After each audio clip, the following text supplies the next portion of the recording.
동해에 떠오르는 태양 누구의 머리 위에 이글거릴까.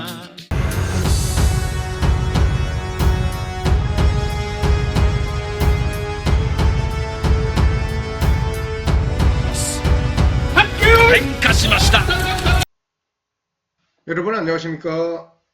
동력의 해뜨는 나라 가야 그 카라연합TV의 박준호입니다.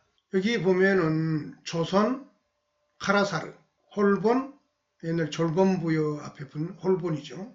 해본, 그리고 한국, 카라쿠니, 그리고 일본. 이것은 모두 같은 의미를 지니면서 다른 말이다. 이런 말이 되겠습니다.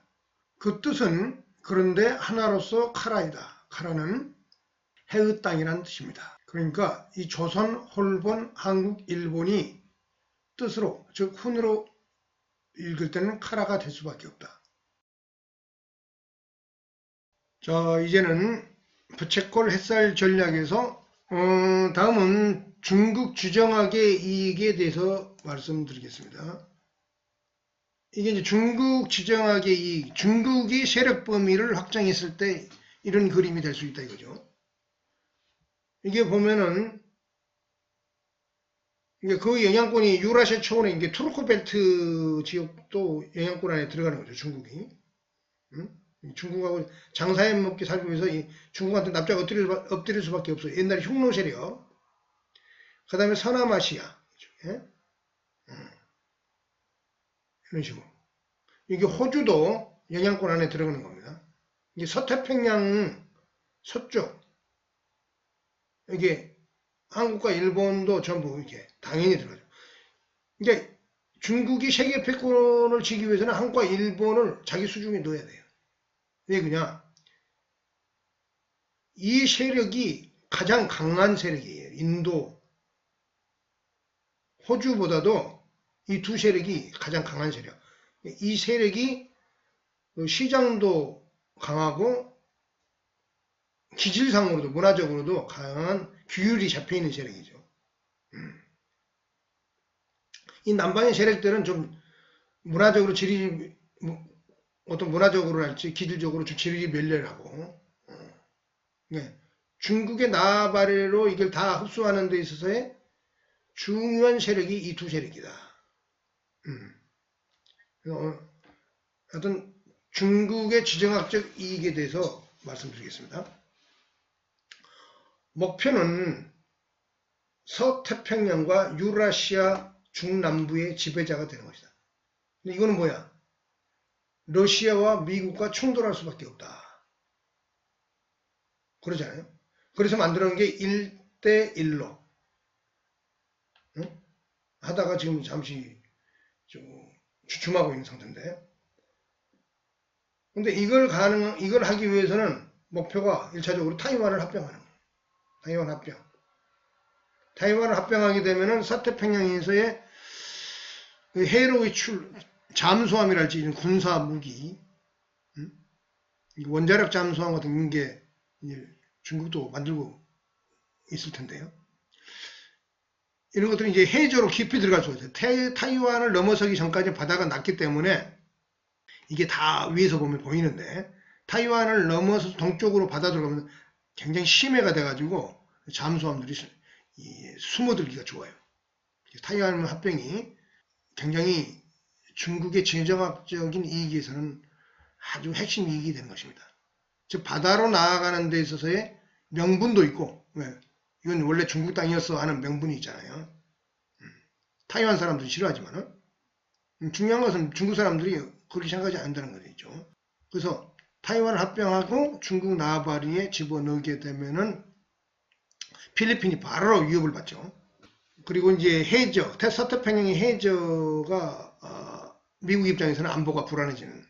그리고 여기가 뭐냐면은 서남아시아와 동남아시아를 거쳐서 오는 해양 무역 루트의 최지근거리, 즉 한국과 일본 열도로 연결하는 이 루트에서 가장 가까운 해로이기 때문에, 직선거리이기 때문에 여기를 장악하게 되면은 한국과 일본의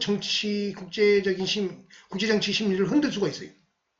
이게 한국 사람들은 많이 흔들릴 거예요. 일본 사람보다도. 그래서 타이완 합병은 국제정치적인 극변을 가져올 수 있는 도화선이 될 수 있다. 미국, 중국 입장에서는 굉장히 전략적 이익이 크다. 타이완 합병하면은 단순히 영토를 합병해서 중국을 완전한 영토의 완전체로서 통일한다. 이런 의미만 있는 게 아니고 서태평양으로서의 확실한 그 확산의 전진기지가 만들어지는 겁니다. 그러면서 또 이제 가져갈 게 뭐냐, 연해주를 획득해야 되는 거예요. 러시아의 연해주택이 러시아 60만 정도밖에 안 사는데 인구 면에 있어서 동북 삼성만 해도 2억이 넘기 때문에 인구로 밀어붙여도 끝나는 게임이에요, 이게. 근데 그게 안 되는 이유는 뭐냐면 러시아의 어떤 군사력과 미국이 지켜보고 있기 때문에 이게 쉽지 않은 겁니다. 미국이 바로 러시아를 지원하면서 그걸 틀어막을 거예요. 연해주를 가지려고 그러면은. 왜? 이게 열리면은 바로 태평양으로 열리면서 일본을 위협하기 때문에 우리 한반도는 그렇게 되면은 완전 중국에 의해서 포위되는 겁니다. 북쪽으로도 바다가 포위되고 남쪽으로도 완전 포위되고. 그러면 이제 한반도는 중국으로 아가리 확 들어갈 수밖에 없는 그런 운명에 처하게 된다. 옛날에 청나라 시대의 지세가 바로 이런 지세입니다. 청나라 시대. 그렇게 되면 이제 한반도가 자연스럽게 중국의 나발로 포섭이 될 거예요. 일본도 따라갈 거예요, 일본도. 왜? 청나라에 질이 상태의 중국이 아니잖아요, 지금은. 중국의 지금 과학기술의 급상승은 상당한 수준에 올라오기 때문에 타이완을 합병하고 이런 일이 벌어지게 되면 일본은 당연히 전통시대 마냥 중국한테 가서 납작 엎드릴 거예요. 한국과 함께. 왜냐면 외톨이로 남기 싫거든. 동아시아 문명권이라는 그 명분을 갖고 일본도 따라서 중국 나발이로 들어올 겁니다. 중국이 바라는 지정학적 이익의 시나리오예요. 그럼 전술은 뭐냐? 전략이 있으면 이제 전술이 있죠. 전술은 한국과 조선과 일본을 이간책 분열하는 거예요. 한국과 북한은, 남한과 북한은 일본에 대해서 식민지 경험에 대한 반일 감정이 크잖아요. 이걸 이용하는 거죠. 그래서 군함도 그런 영화를 제작하는 데 있어서 중요하게 이게 자본주로서 과거에 자본을 지원하면서 그런 영화를 만들기도 하고 한국의 영화사를 인수해가지고 그런 영화를 제작하고 뭐 그런 일을 하는 겁니다. 한국인들이 만든 영화의 대부분은 이 반일 감정의 밀정 이런 거, 독립운동과 관련된 이걸 부추기는 거죠. 한국 사람들이 거기에 흥분하니까. 그럼 자연스럽게 일본과는 화합이 안 되는 거예요. 일본과 한국은 묶일 수가 없어요. 이런 정서 가지고는. 그래서 한국을 계속 포섭하는 그런 문화정책, 언론 플레이, 그 다음에 한국 내 정치 세력의 어떤 포섭, 이런 일들이 지금 전술로서 계속 구사되고 있다고 볼 수 있습니다. 이제 일본과는 이게 묶일 수 없게끔 이의제의를 펼치는 거죠.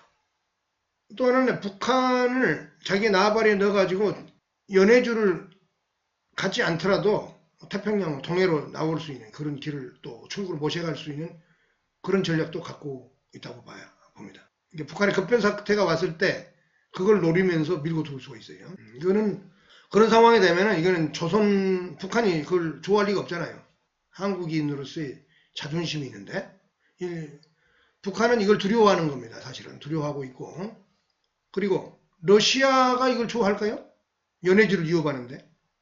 그리고 명분도 연해주를 먹는 명분보다도 이 북한을 먹는 명분이 약하죠. 언어 문화적으로 역사적으로 전혀 딴 나라니까.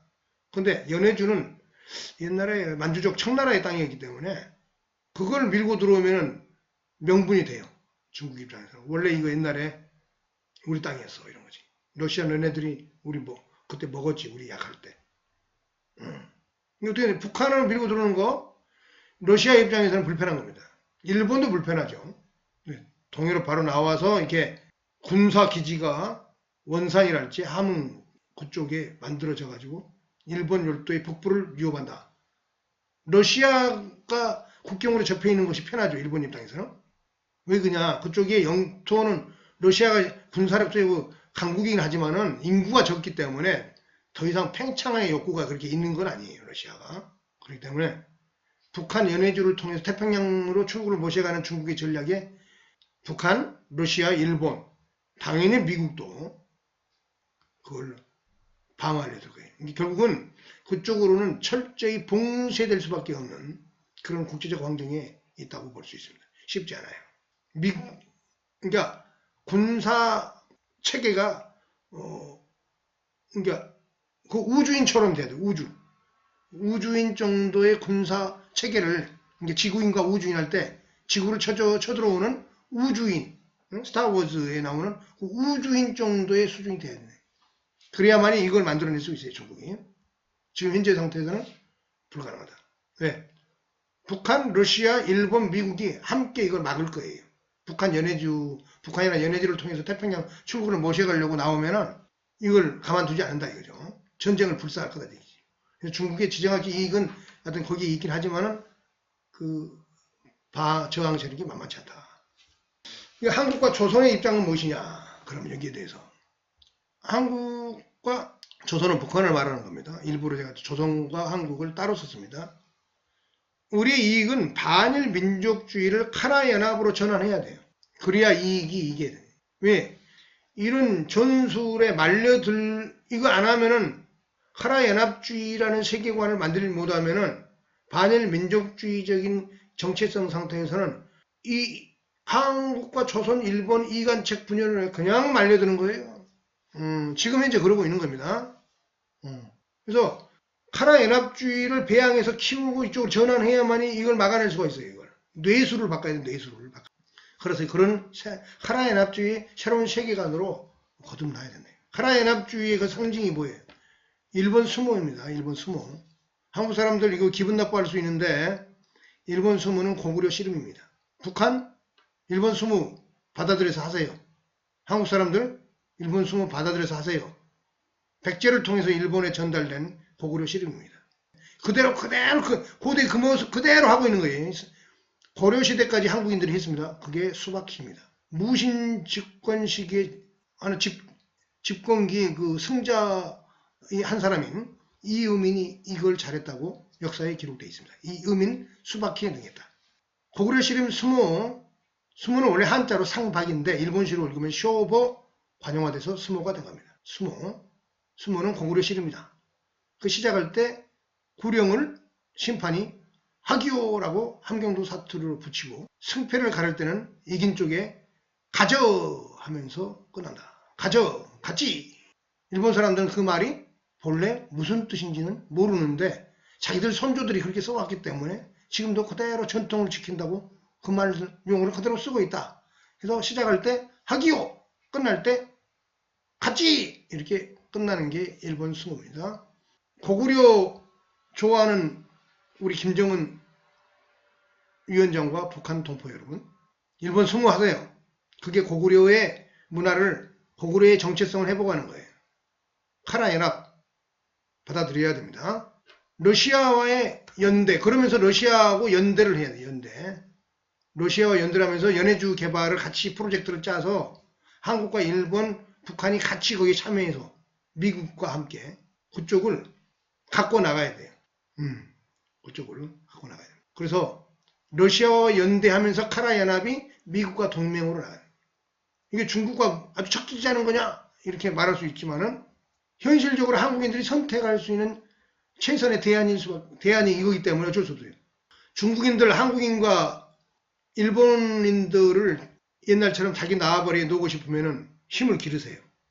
힘을 길러서 에너지, 자원, 식량, 루트를 보장할 수 있는 그 정도의 세계체제를 동남아시아에 구축하면은 우리도 거기에 동참할 겁니다. 그러나 그러기 전에는 움직일 이유가 없어요. 한국인들이.